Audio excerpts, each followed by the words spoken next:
o Bloco especificamente, na hora que o Bolsonaro já chama, né, o padre Fake, o Kelman, né, na primeira pergunta, ele já dá o tom do que vai ser, e os outros candidatos acabam tendo que responder a esse tom, que é, né, chama lá a questão da Nicarágua, da cristofobia, que é um tema que está em todas as redes bolsonaristas, né? Então ele tentando criar isso, né? Criar esse medo, né, de que o PT vai acabar com igrejas e etc. Né? Então isso é estratégico. Essa pergunta foi muito estratégica.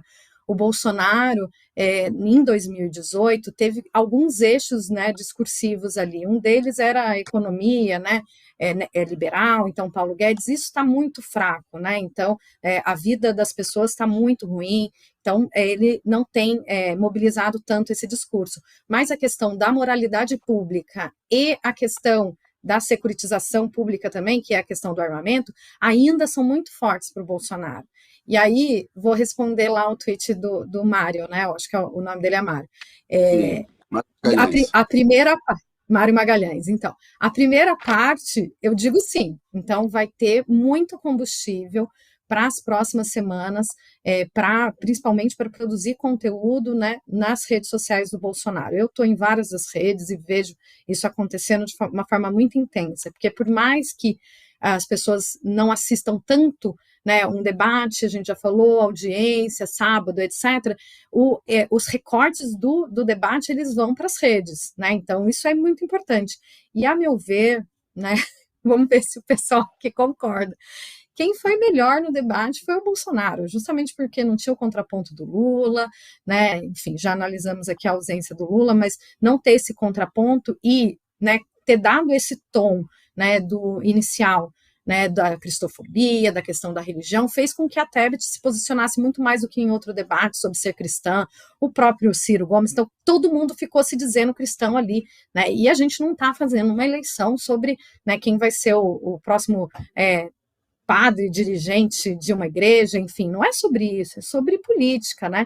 Então, quando a Concordo com gente... você. O Bolsonaro conseguiu se sair bem e o Kelman conseguiu deixar o Ciro e a Simone Tebet na questão do aborto, ela falando da Tebet, se você é Exatamente. feminista, eu sou uma feminista diferente cristã, porque os direitos reprodutivos são uma bandeira do feminismo, né?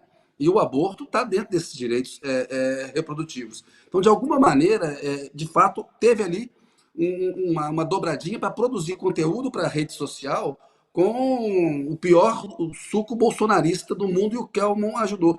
E o Ciro, me parece, eu não sei, Toledo e Chico, e você, Tatiana, se vocês acham, o Ciro me parece que segurou um pouco o ataque ao Bolsonaro. Ele atacou, mas ele podia ter batido muito mais forte, por exemplo, né?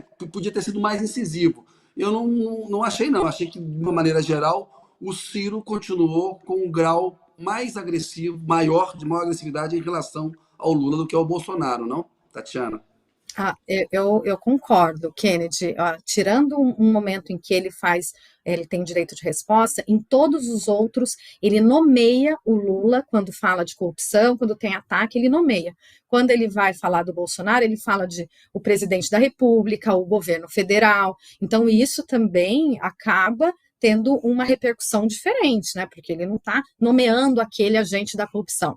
Então, essa também, eu concordo contigo, o Ciro poderia ter feito isso, mas, né, se a gente for ver qual que é a estratégia de campanha dele até agora, é fazer, né, trazer essa polarização, que a gente sabe que ela não existe, que não são dois, né, polos que um extremo do outro, não é sobre isso, né, uma falsa equivalência, exatamente, mas ele tem trabalhado isso na campanha dele, então ele acabou continuando isso.